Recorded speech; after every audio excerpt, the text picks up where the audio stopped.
Welcome to the Genuinely Interested podcast. And today on the podcast, I have Mark Beaumont. Mark is a British long-distance cyclist, broadcaster, and author.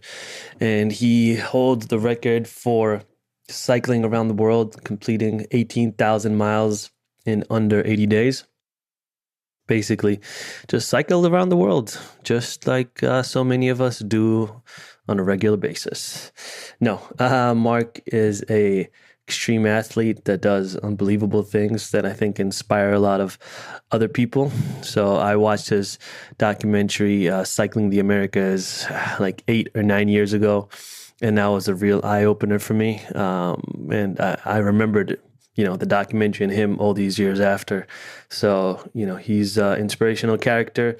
And he was super nice to take time out of his Corona lockdown, as many of us are right now in the same situation. And he came on and he talked to us and told us a little bit about his expeditions, what he's up to, past, present, and future.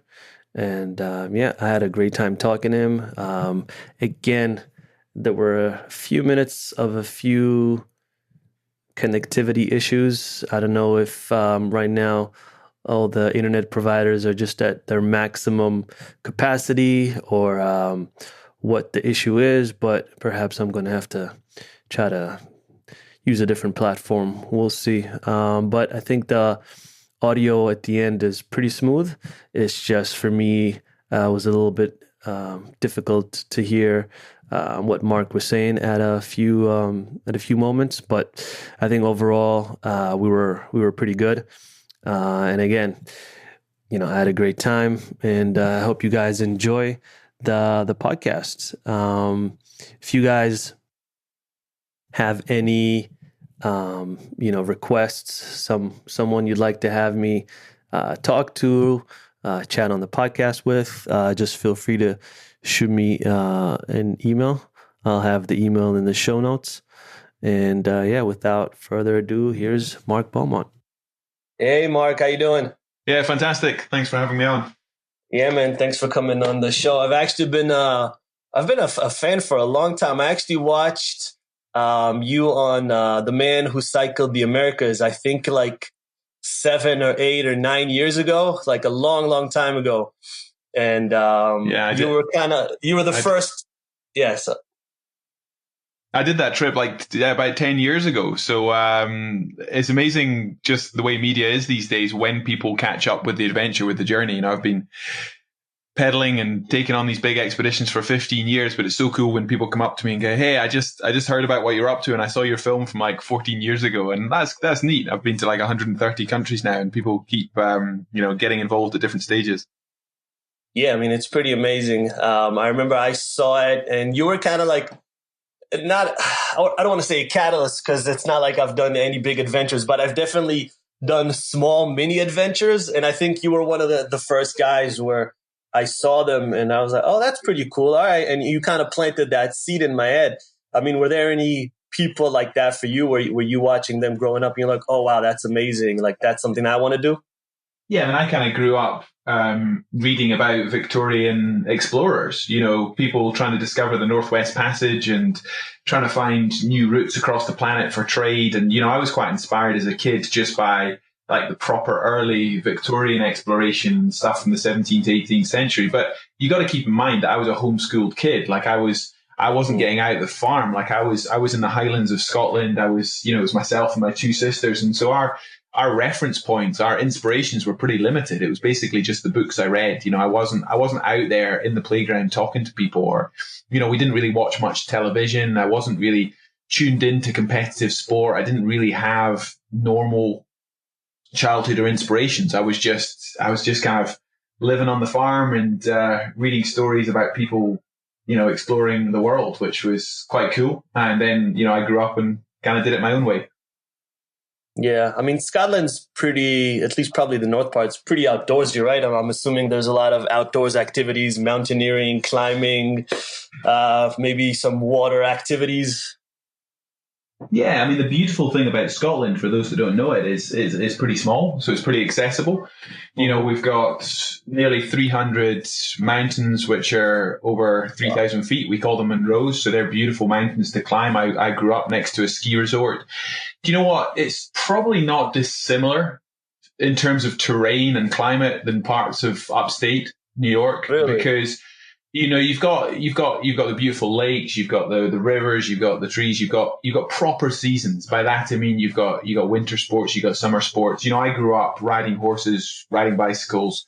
I wasn't really playing football or playing hockey or doing like playground sports, like team sports, because I was homeschooled. I was just out there doing adventure sports from the start. Wow, that's awesome. So, yeah, so you kind of, can you maybe give us a description or just a brief in detail, if you can, of how you kind of came to be a professional cyclist? Was this something organic that just kind of evolved, or is this something you set out to do? I definitely didn't set out to do it, insofar as I didn't know it could be a career. I always joke that my father still doesn't think it is a career. But no, I mean, I'm 37 years old. I graduated from college, from university over here when I was 22 with an economics and politics degree. I mean, I was Mhm. good at maths, so I thought I'd be an accountant. I thought I'd work in finance. You know, I was in a class of 300. Everyone's kind of doing the same thing, getting the same jobs, and there's nothing wrong with that. But, you know, I didn't have the imagination or the reference point that I could do anything else. You know, you're kind of conditioned through high school and through college that, you know, this is what a career looks like. And especially smart kids, you know, I think, you know, people always worry about kids falling out the education system, but, you know, I worry about the equal and opposite, like bright kids who they don't actually learn to make choices because they do well at school, do well at high school, and all along the way, teachers and parents and peers are making choices for you. Oh, you're good at that, so therefore you're going to be this. You're going to be, and so you end up with people my age, like mid late 30s into their 40s, who are successful in terms of finances and successful in terms of, you know, social standing, but you know they've actually not learnt the ability to make personal choices and take risk, like entrepreneurial risk, like knowing a little bit about what you're passionate about, like taking a skill set and going, do you know what? I'm going to do things a little bit differently. I see an opportunity and I'm going to step out here. And so in answer to your question, did I plan to do this and become a professional athlete? No. I didn't have the foresight and I didn't have the inspiration to do that. I just kept growing bit by bit. Like I was a 12-year-old kid who pedaled across Scotland. I was 15 when I did my first 1,000-mile ride. By the time I was leaving university, I thought, wow, what have I got to lose? Like I'm going to go and get a graduate job. But before I do that, why don't I go on one big ride to end all trips? Just get it out of my system. So I thought, well, I'll cycle around the world and then I'll get my graduate job. And then by doing that and then making a film out of it, you know, I suddenly created a name for myself. I gave myself a platform and suddenly people started coming to me and going, okay, so you're that guy.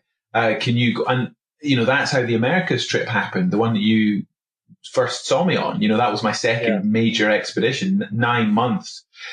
And so I went from this, you know, guy working in a bar in Glasgow, pulling pints in a student job and, you know, studying, you know, finance basically, to then going off with a little camera, filming a journey, which wasn't really to serve any great purpose in terms of my career. It was just to live the adventure of a lifetime. And then by doing that properly and making a film and breaking a record, I suddenly gave myself a platform. I gave myself a profile. I gave myself that opportunity to do more. And I kind of got swept along on that journey for a long time, just going, well, hell, I'm definitely not going to go back and get a graduate job, but I've no idea where this is going to lead me.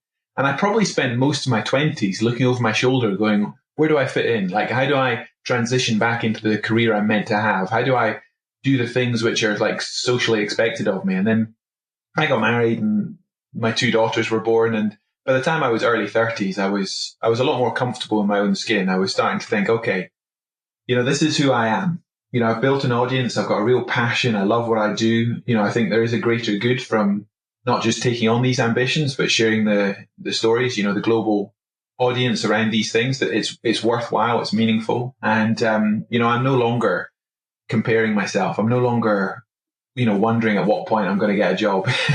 I'm happy. Yeah. Like I've loved what I've done over the last 15 years, but I'd be lying if I said I kind of had it all figured out when I was 22. I didn't. I'm like the rest of us, riddled with insecurities and wondering, how it's all going to work out. And the magic is in the process. Yeah, but I mean, to have that mindset at, I think you said 12 years old, to pedal around Scotland. That's, at 12 years old, I was outside playing with, I don't know what I was playing with at 12, but it wasn't riding across the whole country. Like what makes you kind of set out to do that at 12? I think I didn't have many boundaries growing up. I also didn't have many reference points. So because I wasn't in a playground with people going, you can do this, but you can't do that. Like the playground's an amazing place to learn like social norms, but it's also a very restrictive place in terms of, it's a very political place, the school playground. It's all about, the school playgrounds are ultimately about conforming. You get teased for having the wrong colored shoes or the wrong haircut or the wrong school bag.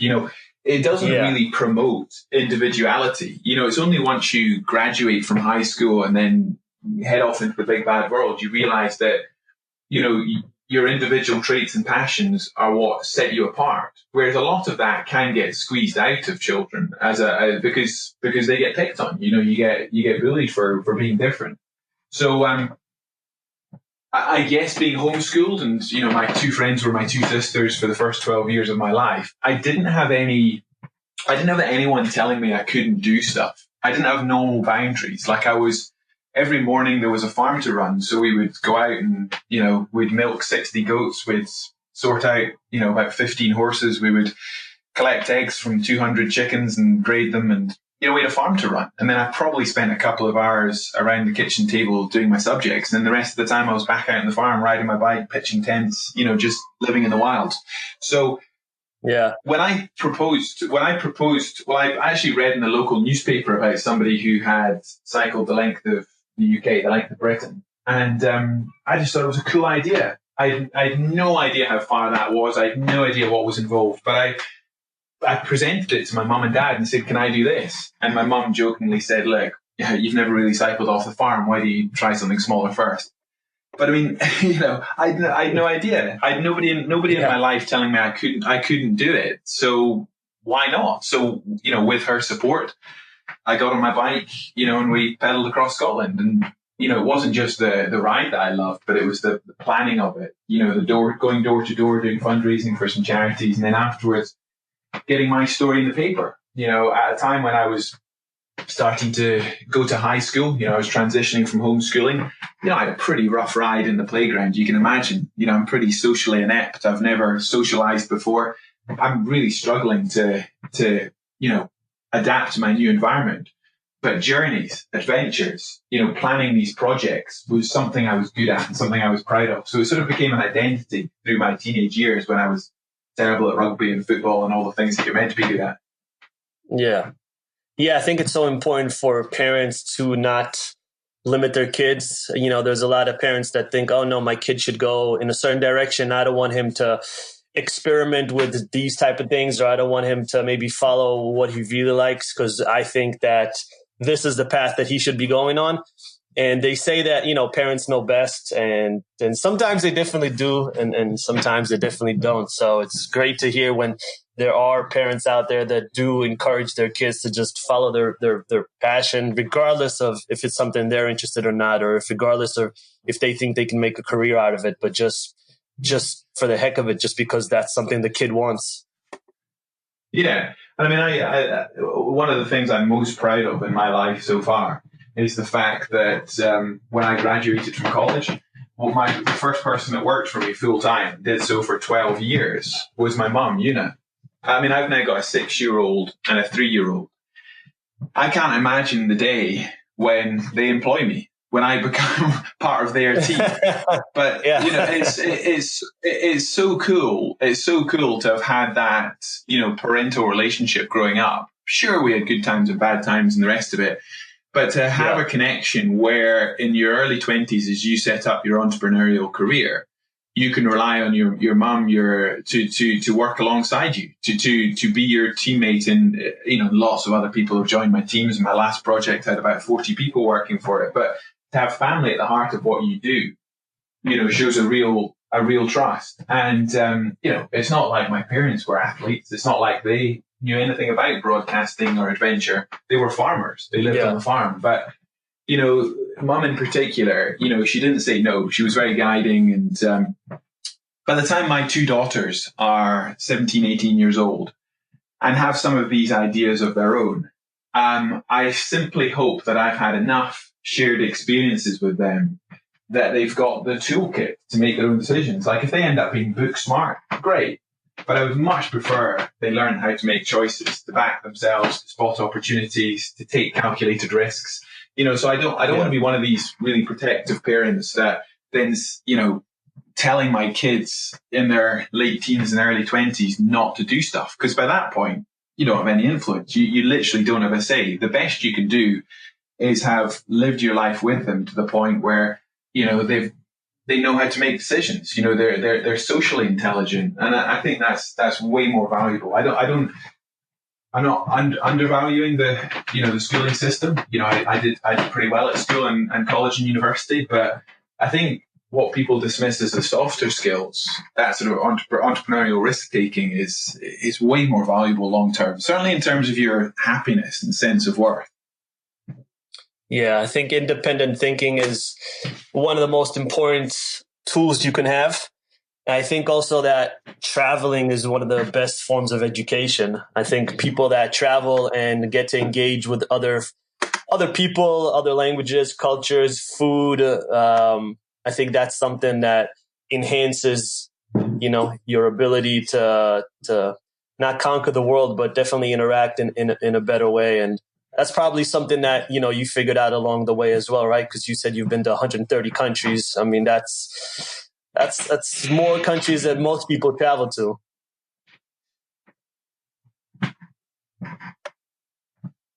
Yeah, definitely. And it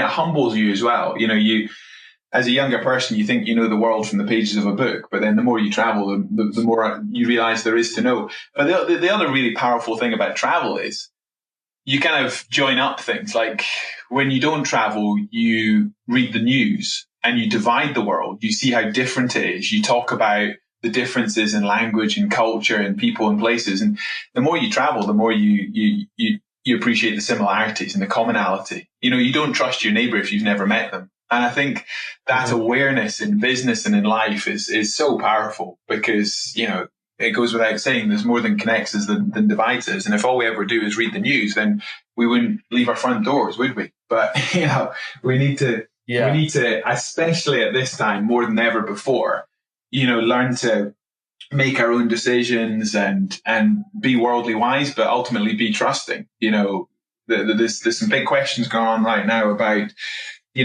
global challenges. And, we've all got our part to play in that. And there's no point in just shutting our doors and talking about differences. Yeah, no, I definitely agree with that. So would you say that traveling and because obviously the expedition part is the biggest factor, but would you say that traveling, seeing, new places, meeting locals, is also a big attraction in is part of what attracted you to doing this? Yeah. So, if you look back over the last 15 years, quite a lot of my expeditions are really connected to, communities and people. So I'd be filming for the BBC and for other platforms.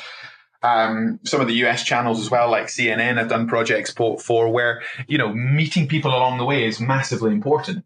But I've also done quite a lot of expeditions which don't have a human element. So like going up through the high Arctic, ocean rowing, mountaineering projects where, I don't meet anyone. And I found out quite a long time ago that my motivation is far better and far more engaged with the journey if every day is different. It can be hard, it can be grueling, it can be, it can be painful, but like all endurance is. But the fact that there's the unknown around the corner, the fact that, tomorrow will be different from today gives you that sense of purpose. And also the friendship of strangers, plain and simple. I remember when I cycled the length of Africa and broke the Cairo to Cape Town world record, I carried a tent, I carried a sleeping roll, and I was prepared to live wild. I never used it. If you imagine you're riding as far as you can every day through the Sahara Desert, the Ethiopian highlands, down through, the likes of Kenya, Tanzania, Zambia. By the time I got to nightfall every day, I never asked a second person for a place to stay or a meal to eat. I never had to, so that unbelievable welcome from a continent that people are so worried about traveling through was extraordinary. I don't think that would happen if you were cycling, the length of Britain or across the US. It was extraordinary. So, those stories are really powerful. And I found that when I was doing journeys that didn't involve people, like through the Arctic or rowing across the Atlantic, I lacked the same fire in the belly, the same purpose. We're all wired up differently, and some people might love those journeys, but I'm definitely at my best when there's that sort of unknown and that human interaction along the way. Even though I'm trying to be an athlete, even though I'm about smashing records, the human dimension, is a real fuel to the fire. Yeah. So how do you, when you're on those long stretches, like maybe, when you go through Russia or like you said, rowing or even Canada, where it's kind of, I'm sure sometimes you can go on for maybe hours or days without seeing an animal or a human, what do you kind of do to combat that loneliness, especially in your head? Is there some sort of meditation? Is there a zone that you get into? How do you combat that? I mean, it's probably the question I'm asked most often because people can't understand the amounts of time I spend doing sport. I still hold the circumnavigation world record, how fast you can cycle around the world. That's an 18,000 mile race. So if you add it up, I spent 1,200 hours time traveling. I was riding 16 hours every single day for 2.5 months. So, most people just get freaked out by the thought of doing that once, let alone, 78 times in a row. And all I can say in answer to that is, I've built up, like anyone who's been really driven, really passionate about what they're good at for 25 years, they should also be at a place where you can't quite fathom what they do. Whether you're a surgeon or, a scientist or an athlete, there's the nuts and bolts of what you do. There's the technical skill set, but then there's the far more interesting side, which is the psychology, the headspace, the commitment to the task, the decision making. So you can't just fall out of bed and for your first big bike ride think you're going to pedal around the planet in 78 days. I've spent a long time building up to that. And I would say that ability to think your way through the task, to stay occupied, is something you learn. Like no psychologist can teach you that in a classroom. You got to understand it. But also the other interesting part of that equation is I don't think I get lonely. Like I can get lonely like the rest of us, being on the tube in the middle of New York or the underground or whatever you call it over the US and in very busy spaces. If the subway, sorry, they call it the tube over here. If you lack purpose, so having human interaction doesn't necessarily distract you from loneliness. So the assumption that because I'm on my own for a lot of time means that I'm lonely and bored is an interesting sort of, I think, quite modern assumption in the world that you need to be distracted and occupied to not be bored. I'm not bored because I've got an incredible purpose. Like I've got a timeline. I'm pursuing records. Every day counts. Every minute counts. Every hour counts. I'm not like a nomadic traveler going whichever way the wind blows me. So I think that that strict timeline around what I'm doing, and that gives me a real distraction and stops me ever sort of feeling sorry for myself or lonely. Yeah, I think that's probably the question you get asked the most because people we're just not bored anymore. That's just not part of the equation. If we get bored, even for a split second, we take our phone out, and that's just not, boredom has kind of gone out the window. We just don't have that anymore. So when someone is by themselves for hours and weeks and months, I think that's something that people are just enamored by, and they want to figure out what's your secret? How do you do it? So that's probably why I'm assuming people are asking that question a lot. And I think it's fascinating because that question has only come up in the last 15, 20 years. We don't realize how modern a phenomenon that is. The fact that even standing in line at the post office is you're still occupying your time. In terms of deep thinking, like genuinely thinking, not distracting yourself. I recently listened to The Digital Minimalist, and I use social media and technology all the time, but it's fascinating when you have a proper conversation about our relationship with technology, which goes back to that, doing deep thought and deep work and spending time in your own head. We're meant to do that. As very sort of primal beings, we are meant to spend time thinking through thoughts and having times where we're not completely switched on. So, I think it's fascinating that people are scared of time in their own head. Yeah, it's people don't want to go inwards, so it's a difficult task sometimes. So they'd rather just stay on the surface level. Let's talk about a few of the expeditions that you've done. So you set the record for cycling around the world in under 80 days. So can you maybe take us a little bit through that experience? How was it? Would you say, your most difficult one? As an athlete, yes, 100%. So I've cycled around the world twice, and that's an 18,000 mile race. Both times I started and finished in Paris at the Arc de Triomphe, pretty iconic place to start and finish a bike race. And I went east, just like the sailing boats. The sailing boats, I grew up watching Ellen MacArthur smash the round the world sailing record. And I've long felt that the round the world cycling record should be the same. It should be the most coveted, the most professional record in endurance cycling. It's the world. But it's come a long way in the last 15 years. When I first looked at it, the record was 276 days. It's now 78. So, it's pretty remarkable what's happened in the last decade. I'd say I've had 2 cracks at that record. And the most recent one, averaging 240 miles a day for 2.5 months. As an athlete, it's the hardest thing I've ever done. It's just brutal. That level of sleep deprivation. I mean, you're sleeping from 10:30 at night till 3:30 in the morning, back on the bike at 4 a.m. and then riding through till 9:30, 10 o'clock every night. So just try that once. And then after 5 hours sleep, do it again. It's truly brutal. But I mean, it was a very well laid plan. I had a phenomenal logistics performance media team. It was a very expensive project and we executed it exactly. I mean, we smashed the world record by 37%, but we broke our target by 1.44%. So we came home within the tiniest margin of what we planned to do. And the power of the plan and that sort of psychological arc is at the heart of that success. So, it looks like one guy on his bike, but that was an incredible team project. No, definitely. I think a lot of times people don't understand the logistics and the crew that that people usually have for these type of expeditions. There's just so many logistics that are involved. So, it's almost impossible to just do it completely by yourself. Yeah. Yeah, no, for sure. I mean, some of the earlier trips were incredibly simple. Just 2 or 3 people back here in Scotland pulling logistics for me while I did the ride.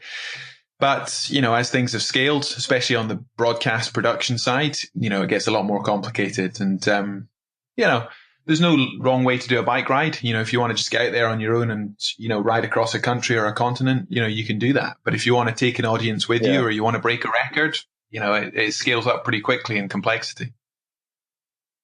So when you did when you cycled the Americas from Alaska all the way to Ushuaia in Argentina, you climbed Denali in Alaska and then Aconcagua in Argentina, which is, I believe, the highest mountain outside of the Himalayas. How would you compare mountaineering to other extreme sports? I mean, those are two absolutely beautiful mountains. I mean, I would say that the transition from endurance cycling to then climbing to 7,000 meters is pretty hard. Physically, when you're on the bike, it's very low impact. To then put a heavy rucksack on, a heavy backpack, and to climb to altitude is brutal, absolutely brutal. But the Americas, if you take the Americas from top to toe, you've got the Cordillera, the Rockies and the Andes, and you've got this amazing spine. It's all about the mountains. So that journey was all about this beautiful route, crowning it with its highest peaks. Denali in the north in Alaska is definitely the hardest mountain technically out of the two.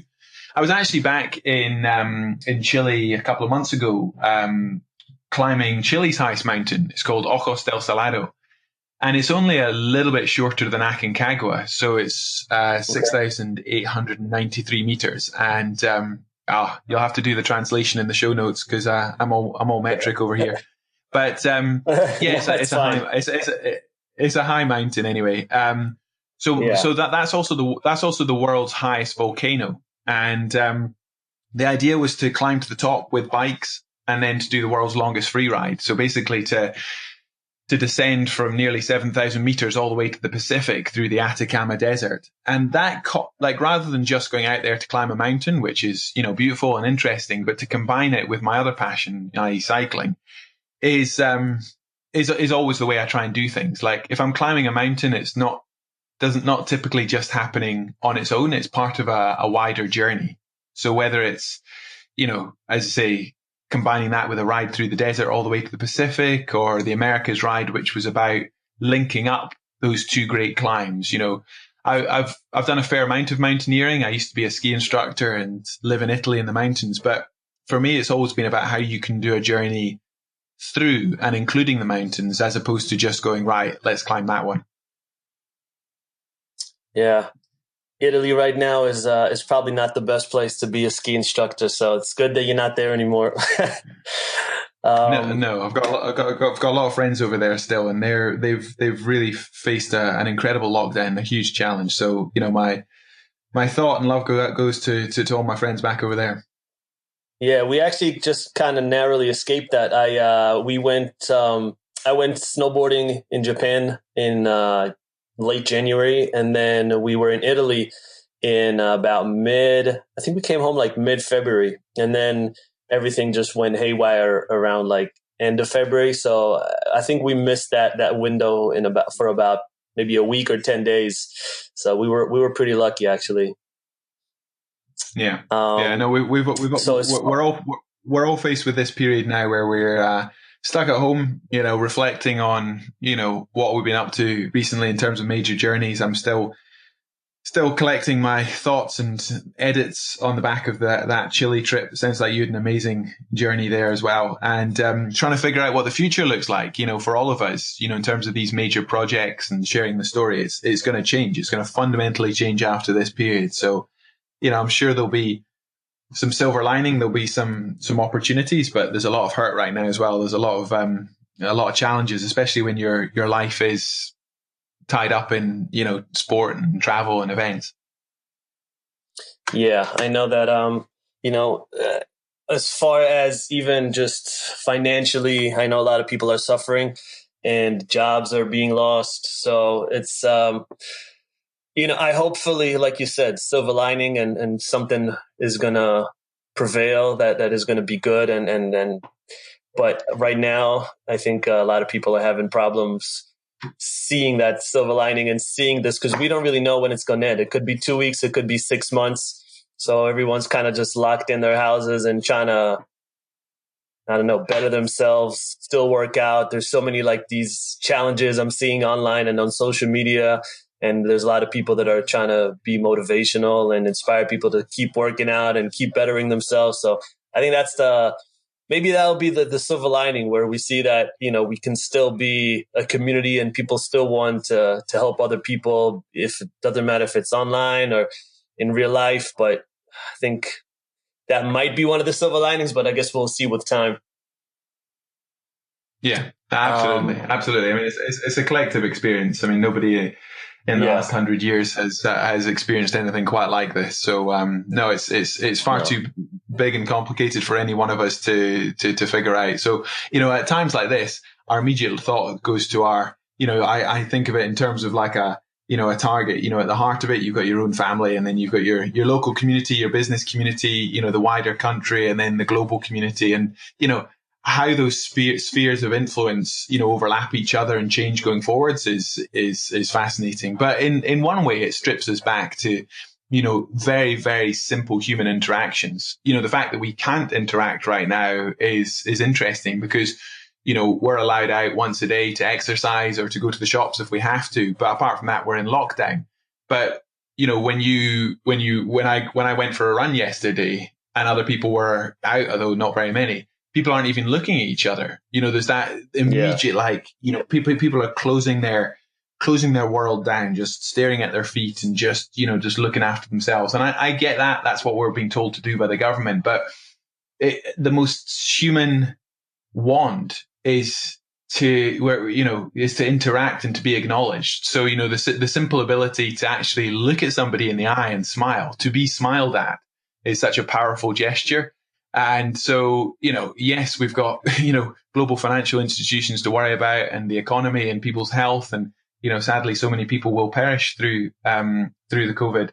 But ultimately, on a human level, it reminds us some very, very simple things about what we need. And, the ability to go for a run and to actually look at people in the eye, even if we're not shaking their hands, and, smile and get a smile back is quite a useful reminder. Yeah, I think people have just a genuine fear right now. People don't want to congregate in large numbers. People don't want to shake your hand. People don't want to hug you. People don't want to do some fundamental things that make us human. We're kind of scared to do right now. So I honestly, I was actually thinking about this the other day. We were watching a movie, me and my wife, and there was a scene on the subway.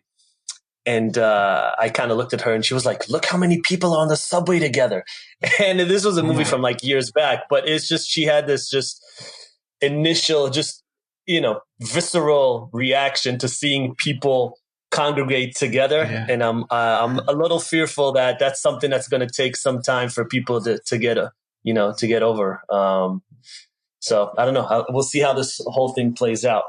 Let me take you back, if you don't mind, to the Americas trip. We did a little bit of a detour.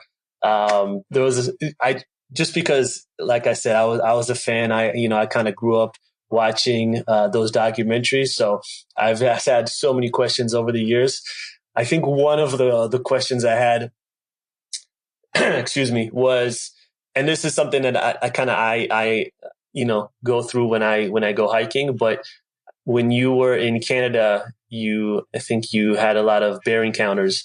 Did you have anything where you kind of was a little bit too close for comfort, or did you manage to, keep them at a safe distance? On that America's trip, I was always cautious, especially on the Alcan Highway down through the Yukon and British Columbia, where there's a lot of bears. I was always super careful to hang my food and toothpaste and anything that smelled up the trees, and to have my bear bangers and my my bear spray handy. But they never, they're very cautious animals. They're never going to do you any harm unless they get cornered or just coming out of hibernation. So, I ironically, I've probably had more negative human encounters over the years than I have wild animals. People are always scaring me with, the concept of being attacked by a bear or a lion or, whatever. But, the only time I've really come under serious harm is being hit by a car or being mugged, or, some of the human interactions over the years. The one time that, it probably got a bit spicy with animals was up in the Arctic. So I was trying to row a boat 800 miles north of the Arctic Circle. And the animals up there haven't seen humans before. And so they don't have the same habit of running away. And polar bears are definitely more aggressive than grizzlies. So, they will just come straight at you and see you as dinner. There's a great photograph. Wow. it's funny now, of me inside a tent with a bear right outside. And, I'm about to get this thing coming through the fabric of my tent. Luckily, my teammate, who was, a little way off, saw this happening and fired the 12 bore, fired the shotgun, over the head of the bear and over the tent to scare it off. But it's a telling photograph where, if my teammate hadn't been astute and noticed that I could have easily had a polar bear coming through the sidewall of my tent. One of the most territorial animals in the Arctic was the walrus. They look like pretty lazy, slow animals until they take to the water. But we rowed a boat near a colony of walrus, and the bulls, the males, made it very, very clear that we were not welcome. And they're pretty scary when they surface next to your boat and are threatening to tip you into the Arctic waters. So you mentioned getting mugged. Is that something that happened on this trip, on the Central America trip, the Americas trip? Not in the Americas. It was while I was. I've had a few interesting incidents over the years with people trying to take stuff off me, but no, the worst was probably while I was on that first cycle around the world. So I was pretty young at the time, and I probably didn't help my situation. I was in Louisiana. I was in Lafayette and staying in a motel, and there was a big fight kicking off in the parking lot outside. And I seriously thought somebody was going to get hurt, if not killed. I mean, it was really messy. But rather than walking away, I got myself involved. I don't know what I was planning to do, but I just couldn't stand by and see something terrible go down. So by intervening in a sort of a gang situation, I became basically most of the bystanders to the fight just turned on me. So I kind of put myself into that situation. Looking back now, it was stupid, but at the time I didn't want to walk away. Yeah, I mean, it's good that you didn't. So, I mean, when you eventually reached Ushuaia, was there, how did you feel? Was it relief? Was it pride? Was it everything together? Was it happy? Were there tears? How'd you feel? It's interesting because when you get to the end of any big expedition, the greatest emotion is relief. It's just heartfelt relief. You've put so much time and effort and money into these projects that, you really are putting yourself under a hell of a lot of pressure. So when you do it, all the elation, all the perspective on the scale of the journey kind of comes afterwards. But when you're actually at the finishing line, it's just thank God that's over. Which is kind of weird because you think you'll be jumping up and down and feeling euphoric. But I think anyone who's ever had that sort of startup mentality, you build a project, you see it through to fruition, and then on the finishing line, you're proud of the people who have made it happen with you, who have backed the ambition, and you're just grateful that you've had the opportunity. And then you get some recovery and start to zoom out. Because when you're doing it, you're so stuck in the day to day, like on the road in front of you, literally, that it's impossible to see it. And I've cycled around the world twice. It doesn't really feel like you're cycling around the world. You're just cycling the road in front of you. So it takes you a while to sort of to zoom out and go, oh, I've cycled around the entire planet. It doesn't feel like that when you complete it. When you finish, is it like, yes, I finished? Do you relish in the accomplishment, or do you just kind of think, all right, what's my next expedition, or on to the next one? Is there any sense of that? I think the reality is it doesn't change you as profoundly as you think it will.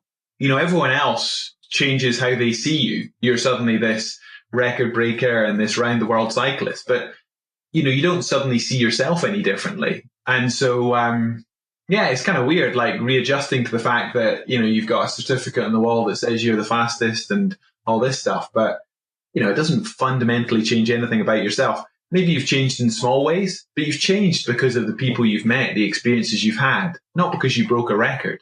So I always find that interesting because, from the outset, you can be motivated by the world record or the race.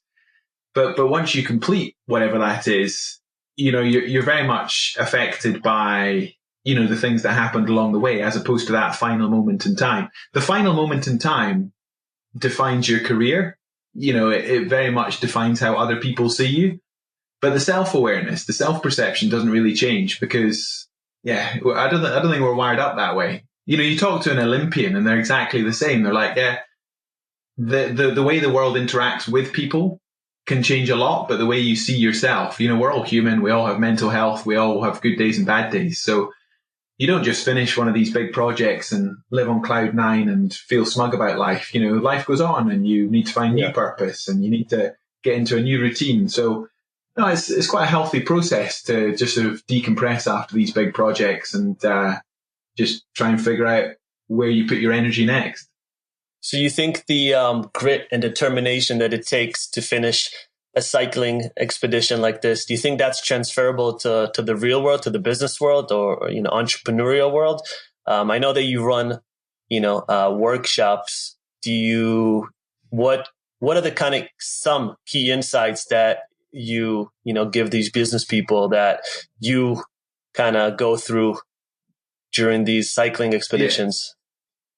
I mean, they're definitely transferable. When I'm working with businesses, it's normally the ability to actually spot and commit to opportunities. So real bottom up planning, rather than just trying to beat your targets last year or beat your competition, really address the art of the possible.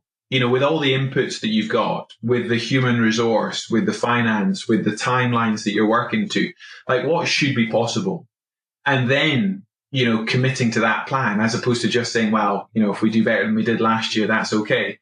So you end up doing pretty remarkable things if you've got the conviction of really sort of stripping back what should be possible. And that's what I've done for the last 15 years in expeditions. So I've had real success with a number of, especially SMEs, like small, middle-sized businesses who are, really hungry to evolve. They've not yet got to that sort of bureaucracy of some of the corporations. They're agile. They're willing to take on advice. They're willing to change. They're willing to make hard decisions. And, those are the teams I enjoy working with most.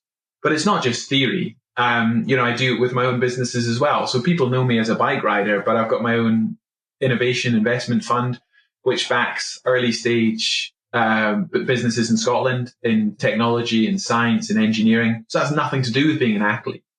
But I can apply exactly the same process to raising and investing in fund and working with management teams as I will to cycling around the world. It's the same mindset.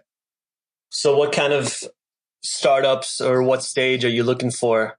So we tend to back university spinouts, early stage industry businesses, which are sort of addressing global questions. So they tend to be sort of business solutions as opposed to, products. This spun out of a really successful investment syndicate, and the fund sits alongside it. Our ability is to back businesses where quite often banks struggle to lend at that really early entrepreneurial stage. I'm heavily involved in university and colleges in Scotland. I've sat on the board at the University of Dundee, and I'm still hugely involved in university sports across the country. So knowing that ecosystem and seeing some of the great thinking and the great businesses that are coming out of universities, they all need finance, they all need management teams, they all need commercialization. So that's what I'm passionate about. Oh, that's really awesome. Yeah, I mean, it's great to see when someone kind of diversifies and they don't only stick to one thing. So, I also enjoy, I feel like there's some people that are specialists and they're really, really, really good, but that's one thing. And I've always kind of tried to dabble in a lot of different things. So I've never been the best at one thing, but I've been pretty good at a lot of different areas. And I feel like that's personally something that's worked for me, and I don't know, perhaps for you as well. How important would you say are partnerships with sponsors, especially for someone like you that does these type of cycling adventures? I think that I've talked to a couple of different extreme athletes, and I feel like for them it's been almost as hard, if not harder, than the actual expedition, just to try to get sponsors on board. Is that something that's probably easier now that, you have a name and you're a little bit more well known, but maybe wasn't as easy in the beginning? Yeah, I think it's probably slightly easier over in the US. The sponsorship model and business is definitely more developed than it is in Europe and the UK. But you're absolutely right. It's hard miles. Like getting your projects to the start line is incredibly hard. So that's the business behind it. Plenty of people are good athletes and they're good at what they say they'll do, but actually getting these things to the start line and getting the finance and the right structure is most trips fail before they start. Yeah. And they get expensive, especially once you're doing the broadcast side. They go from, something which you can do for $10,000-$20,000 to suddenly, $1 million projects, which, happens pretty quickly when you're scaling your teams and bringing in television. But I've tried to structure my business so that the projects, the expeditions, completely stand alone from my business. So they are sort of self-funding through sponsorship. Whereas the other businesses I work with, I'm on retainers with, so that my staff, my overheads, my mortgages, my things which are not really expedition costs are completely separate. Your sponsors don't want to be paying for those things. And also the businesses that I've got ongoing long-term relationships with, they're not just interested in being a name on a shirt on one project. They want to work with me over years, like over the course of time. So I'm genuinely connected and making a difference with their business. So I guess I've set up my business so that as an athlete, there's sponsorship related to specific events, but then there's that portfolio of ongoing relationships where we just agree to work with each other over years and years and years. So I support them and they support me. And that structure is far more sustainable than going cap in hand every year and just trying to find sponsors to live off. That's awesome. All right, Mark, I think we've hit that mark. I want to thank you for coming on the show. I really appreciated the time and you coming and talking to us. It was a lot of fun for me. I hope it was a lot of fun for you. And I'm sure it's going to be a lot of fun for the people listening. So, where can, is there something that the people should look out for? Any, future expeditions, and where can people find you on social media? Yeah, for sure. So, thanks for having me on, and I'd happily come back and share some updates in the future. I'm planning to do some big projects and big races in the US over the next couple of years. It's pretty easy to find me online. Just look up markbeaumontonline.com and all the social media tags are there. So thanks a lot. Yeah, man. Thanks. Definitely. We should definitely do it again in the future, man. Thanks again. Okay. All the best with the podcast. All right. Thanks so much. Bye. In the future, man. Thanks again.